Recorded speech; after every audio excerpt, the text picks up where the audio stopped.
اللهم صل على سيدنا وشفيعنا وحبيبنا وكريمنا ومولانا محمد معدن الجود والكرم منبع العلم والحكم وعلى آله وصحبه وبارك وسلم. عزیزان گرامی، ایک وقت تک تو اس دنیا میں اللہ رب العالمین اپنے انبیاء اکرام علیہ الصلوۃ والسلام کو مبعوث فرماتا رہا. وہ اس دنیا میں تشریف لا کر لوگوں کی رہنمائی کرتے رہے، لوگوں کو اللہ کی طرف بلاتے رہے، لوگوں کی ہدایت کا کام کرتے رہے. لیکن نبی آخر الزمان رحمت عالم صلی اللہ تعالی علیہ وسلم پر باب نبوت بند ہو گیا. اب اس کے بعد اسی کارہائے عظیم کو انجام دینے کے لیے اولیاء اعظام اور علماء اکرام اس دنیا میں تشریف لاتے ہیں اور دنیا کی رہنمائی کا کارنامہ انجام دیتے ہیں. اگر ہم اللہ رب العالمین کے اولیاء کو دیکھیں، اگر ہم اللہ والوں کو دیکھیں تو ان کی پوری ذات اللہ رب العالمین کی فرمانبردار نظر آتی ہے. ان کا ایک ایک عمل اسلام کے مطابق نظر آتا ہے، اور یہی وجہ ہے کہ وہ اللہ رب العالمین کا قرب حاصل کر لیتے ہیں. خواجہ خواجگان حضرت خواجہ معین الدین چشتی حسن سنجری رضی اللہ تعالیٰ عنہ کی زندگی کو اگر ہم اٹھا کر دیکھیں تو حضرت خواجہ غریب نواز رحمۃ اللہ تعالیٰ علیہ کی بھی یہی شان ہے کہ ان کا ایک ایک عمل شریعت مطہرہ کے مطابق نظر آتا. حضرت خواجہ غریب نواز رحمۃ اللہ تعالی علیہ کے والد گرامی تو آپ کے بچپن ہی میں رخصت ہو گئے تھے. آپ بچپن ہی میں آپ کے سر سے بچپن ہی میں والد کا سایہ اٹھ چکا تھا. وراثت میں آپ کو ایک باغ ملا تھا، آپ اسی باغ کی سینچائی کیا کرتے تھے. لیکن آپ کے اندر بچپن ہی سے بہت زیادہ دینداری تھی، طبیعت میں نیکی تھی، بزرگوں کی تعظیم و تکریم کا جذبہ تھا. کسی بھی بزرگ کو دیکھتے، کسی بھی اللہ والے کو دیکھتے تو اس کی تعظیم و تکریم کیا کرتے تھے. ایک مرتبہ آپ اپنے باغ کی سینچائی فرما رہے تھے کہ ایک مجذوب بزرگ آپ کے باغ میں آ جاتے ہیں. آپ اپنا سارا کام چھوڑ کر اسی بزرگ کی بارگاہ میں آ کر بیٹھ جاتے ہیں اور ان کے لیے اپنے باغ سے کچھ پھل پیش کر دیتے ہیں اور ان کی خدمت میں حاضر ہو جاتے ہیں. انہی کی تعظیم کرنے کی برکت تھی کہ انہوں نے اپنی بغل سے ایک چھوٹی سی لکڑی ان کے پاس تھی، اس لکڑی کو نکالا، اپنے منہ میں چبا کر حضرت سیدنا خواجہ غریب نواز رحمۃ اللہ تعالی علیہ کے منہ میں رکھ دیا. حضرت سیدنا خواجہ غریب نواز رحمۃ اللہ تعالی علیہ نے اس لکڑی کو کھا لیا. اس لکڑی کے کھانے کی یہ برکت ہوئی کہ اب تک اپنے معاش میں لگے ہوئے تھے، اب تک اپنی زندگی بسر کرنے کے لیے اپنے باغ کی سینچائی کیا کرتے تھے، اب تک اپنے باغ سے اپنی دنیا چلانے کی کوشش کر رہے تھے. لیکن اس ایک لکڑی کے کھانے کی یہ برکت ہوئی، ایک بزرگ کی تعظیم و تکریم کی یہ برکت ہوئی کہ اب دنیا سے بالکل بے نیاز ہو گئے، دنیا کی طرف سے توجہ ہٹ گئی اور پوری کی پوری توجہ اللہ رب العالمین کی طرف مائل ہو گئی. چند ہی روز کے اندر آپ نے اپنے پورے باغ کو بیچا. ایک پنچکی تھی، اس پنچکی کو بیچا اور اللہ رب العالمین کی رضا کے لیے علم دین حاصل کرنے میں مصروف ہو گئے.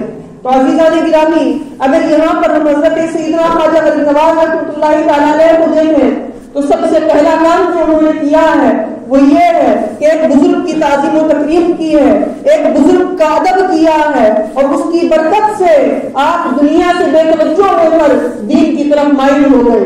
دوسری چیز جو حضرت خواجہ غریب نواز رحمۃ اللہ تعالی علیہ کی زندگی میں نظر آتی ہے وہ یہ کہ جب دین کی طرف مائل ہوئے، اللہ رب العالمین کی طرف مائل ہوئے، دنیا سے بے رغبت ہوئے تو جس کام کو سب سے پہلے کرتے ہیں وہ علم دین ہے. علم دین سیکھنے کے لیے نکل جاتے ہیں اور ایک عرصے تک علم دین سیکھتے رہتے ہیں. آپ کے زمانے میں سمرقند اور بخارا یہ دونوں وہ مقامات تھے جہاں پر بڑے جید علماء رہا کرتے تھے. تو حضرت سیدنا خواجہ غریب نواز رحمۃ اللہ تعالیٰ علیہ نے سمرقند اور بخارا میں پہنچ کر علم دین حاصل کیا. ایک روایت میں آتا ہے کہ آپ 34 سال تک علم دین حاصل کرتے رہے. جب آپ علم دین حاصل کر چکے اور کافی حد تک علوم عقلیہ اور نقلیہ سے باکمال ہو گئے تو اس کے بعد جو ہمارے بزرگوں کا طریقہ رہا کہ علم دین حاصل کرنے کے بعد کسی نہ کسی بزرگ کی صحبت حاصل کیا کرتے تھے, کسی نہ کسی بزرگ کی صحبت میں رہ کر تربیت حاصل کیا کرتے تھے.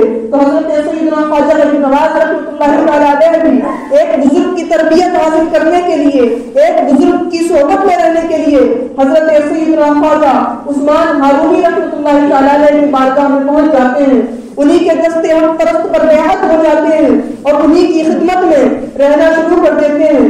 ایک عرصے تک عالم باعمل بننے کے بعد 34 سال علم دین حاصل کرنے کے بعد اب یہ نہیں کہ کسی اور کام میں لگ جاتے بلکہ آپ ایک عالم دین کی, ایک اللہ والے کی خدمت میں لگ جاتے ہیں اور اپنے آپ کو ایک اللہ والے کے سپرد کر دیتے ہیں.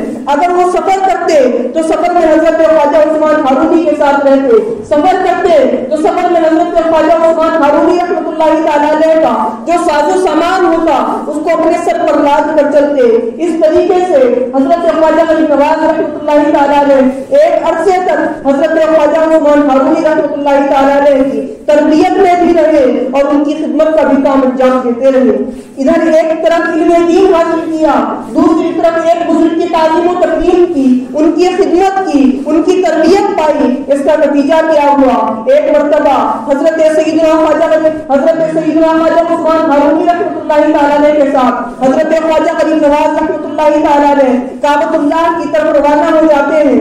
حج بیت اللہ کی غرض سے مکہ شریف پہنچتے ہیں. مکہ میں پہنچنے کے بعد حج بیت اللہ کرتے ہیں. حج بیت اللہ کرنے کے بعد حضرت خواجہ عثمان ہارونی آپ کے لیے دعا فرماتے ہیں. میزاب رحمت کے نیچے کھڑے ہو کر حضرت خواجہ عثمان ہارونی رحمۃ اللہ تعالیٰ علیہ اپنے اس مرید کے لیے, خواجہ غریب نواز رحمۃ اللہ تعالیٰ علیہ کے لیے دعا فرماتے ہیں اور بارگاہ الہی میں عرض کرتے ہیں, اے مولا میں نے معین الدین کو تیرے سپرد کیا.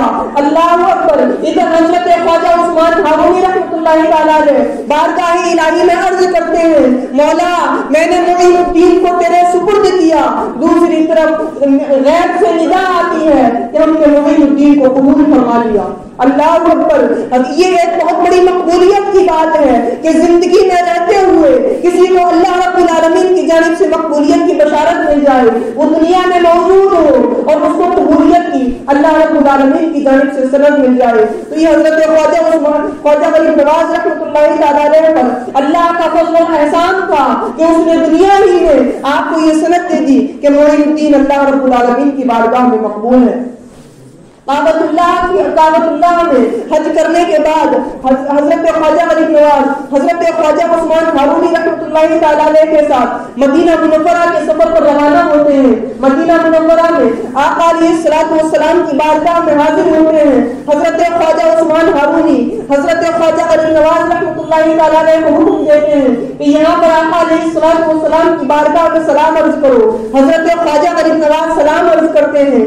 اللہ اکبر. یوں تو بہت سارے لوگ جاتے ہیں, جانے کے بعد سلام عرض کرتے ہیں, سلام کا جواب تو سب کو ملتا ہے لیکن اس طریقے سے سلام کا جواب ہر ایک کو نہیں ملتا جس طریقے سے حضرت خواجہ غریب نواز رحمۃ اللہ تعالیٰ علیہ کو جواب ملا.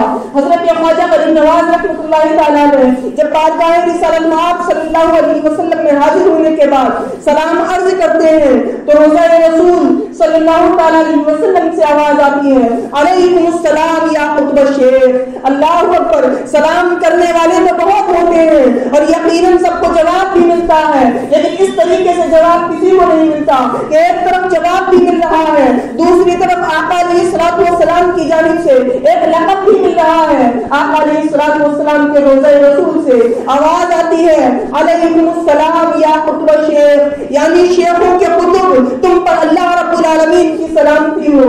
تو جہاں سلام کا جواب ملا وہیں پر آقا علیہ الصلوۃ والسلام کی جانب سے حضرت سیدنا خواجہ غریب نواز رحمۃ اللہ تعالیٰ علیہ کو یہ لقب بھی مل گیا کہ قطب الشیخ کا لقب آپ کو کو آقا علیہ الصلوۃ والسلام نے نوازا ہے۔